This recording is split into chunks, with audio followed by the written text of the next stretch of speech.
காங்கிரஸ் நிர்வாகி பிரவீன் சக்கரவர்த்தியின் விமர்சனத்திற்கு அமைச்சர் டிஆர்பி ராஜா பதிலளித்திருக்கிறார்.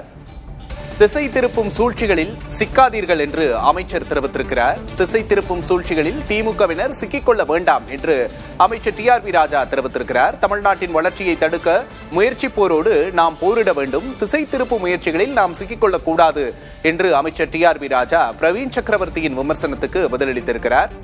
தமிழகத்தின் கடன் நிலைமை அபாயகரமானதாக உள்ளதாக காங்கிரஸ் நிர்வாகி பிரவீன் சக்கரவர்த்தி கூறியிருந்தார். இதற்கு திமுக தரப்பிலிருந்து பல்வேறு எதிர்வினைகள் வந்தன. காங்கிரசிலிருந்தே ஜோதிமணி எம்பி இதற்கு எதிர்வினையாற்றியிருந்தார். தற்போது அமைச்சர் டிஆர்பி ராஜா இது தொடர்பாக கருத்து தெரிவித்திருக்கிறார். தமிழக கடன் நிலைமை அபாயகரமாக உள்ளதாக காங்கிரஸ் நிர்வாகி பிரவீன் சக்கரவர்த்தி கூறியிருந்தார். கூடுதல் விவரங்களை செய்தியாளர் ரமேஷிடம் கேட்டு வரலாம்.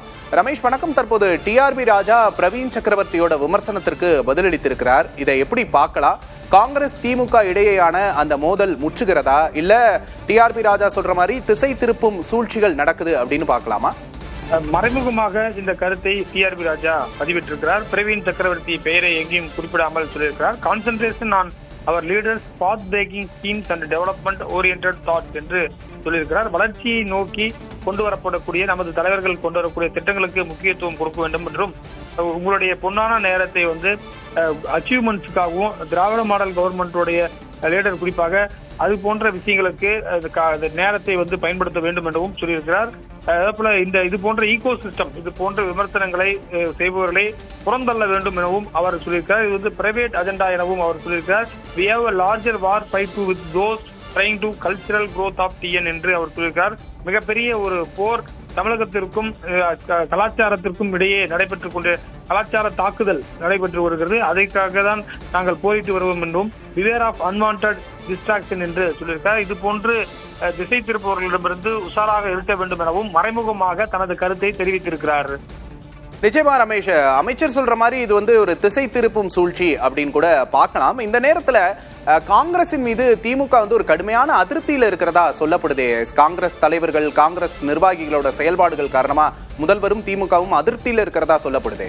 நிச்சயமாக அது போன்ற ஒரு கருத்தும் சொல்லப்பட்டு வருகிறது. ஏற்கனவே பிரவீன் சக்கரவர்த்தியுடைய கருத்திற்கு ஜோதிமணி, எம்பி சசிகாந்த் செந்தில், அதே போல மோகன் குமாரமங்கலம் சேலத்தை சேர்ந்த முன்னாள் தலைவருடைய மகன், இவர்கள் எல்லாமே கூட சசிகாந்த் குறிப்பாக பார்த்தீர்கள் என்று சொன்னால் இவருடைய பிரவீன் சக்கரவர்த்தியுடைய கருத்திற்கு எதிர்ப்பு தெரிவித்திருக்கிறார்கள்.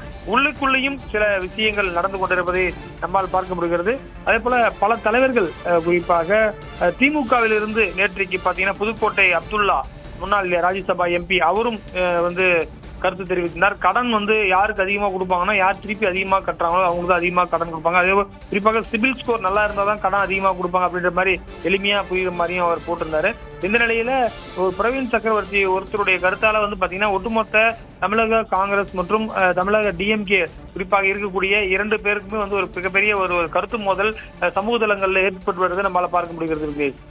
நிச்சயமா ரமேஷ், தாவேகாவோட எழுச்சி தான் காங்கிரஸ் இந்த மாதிரியான நடந்து கொள்வதற்கு காரணம் அப்படின்னு சொல்லப்படுது. இந்த நிலையில காங்கிரஸோட மைண்ட் செட் என்னவா இருக்கு? குறிப்பா ராகுல் காந்தி இந்த விஷயத்துல எப்படி மூவ் பண்றாரு? நிச்சயமாக ராகுல் காந்தியை பொறுத்தவரை இதுவரை எந்தவித கருத்தும் அவர் தெரிவிக்காமல் இருக்கிறார். குறிப்பாக திமுகவில் இருக்கக்கூடிய 22 நாடாளுமன்ற மக்களவை உறுப்பினர்கள் மற்றும் 11 ராஜ்யசபா உறுப்பினர்கள் 33 பேர் டெல்லியில் காங்கிரசுக்கு ஒரு பக்கபலமாக இருந்து வருகிறார்கள். எனவே இதுல தலைவர்களுக்குள்ளே 2 விதமான கருத்து இருப்பதாக சொல்லப்படுகிறது. ஒன்று, மல்லிகார்ஜுன கார்கே திமுக பக்கமும், வேணுகோபால் அவர் தமிழக வெற்றி கழகத்தை சார்புடையவராகவும் இருப்பதாக இருவேறு பிரிவுகளாக டெல்லி தலைமையே இருப்பதால் ஒரு குழப்பமான சூழல் இருப்பதாக சொல்லப்படுகிறது. இதையெல்லாம் கருத்தில் கொண்டுதான் பாத்தீங்கன்னா ராகுல் காந்தி எந்தவித கருத்தையும் தெரிவிக்காமல் இருக்கிறார். ராகுல் காந்தி வெளிநாடு பயணத்தில் இருப்பதாக சொல்லப்படுகிறது. எனவே டெல்லி தலைமையோடு யார் பேசுகிறார்கள் என்பதை பொறுத்து பார்க்க வேண்டும். குறிப்பாக நாடாளுமன்ற குழு தலைவராக கனிமொழி டெல்லி காங்கிரஸோடு நல்ல ஒரு இறுக்கமான சூழ்நிலை இருக்கிறார். குறிப்பாக திமுக கூட்டணி காங்கிரஸ் பேச்சுவார்த்தை எல்லாம் டெல்லியில் இருந்தால் முடிவு செய்யப்படுவதாக திமுக தலைவர்கள் தெரிவிக்கிறார்கள். இன்றைக்கு கூட ஒரு முக்கியமான மூத்த தலைவர் ஒருவர் ஆங்கில ஊடகத்திற்கு பேட்டியளிக்கும் போது கூட்டாட்சி, அதாவது குறிப்பாக ஆட்சியில் பங்கு காங்கிரஸ் கோருகிறது, அதற்கெல்லாம் வாய்ப்பே இல்லை என்று சொல்லியிருக்கிறார்கள். எனவே வரும் நாட்களில் கூட்டணி பேச்சுவார்த்தை நடைபெறக்கூடிய நிலையில் முக்கியமான ஒரு கருத்து மோதல் தற்போது திமுக மற்றும் காங்கிரஸ் இடையே நிலவி வருகிறது.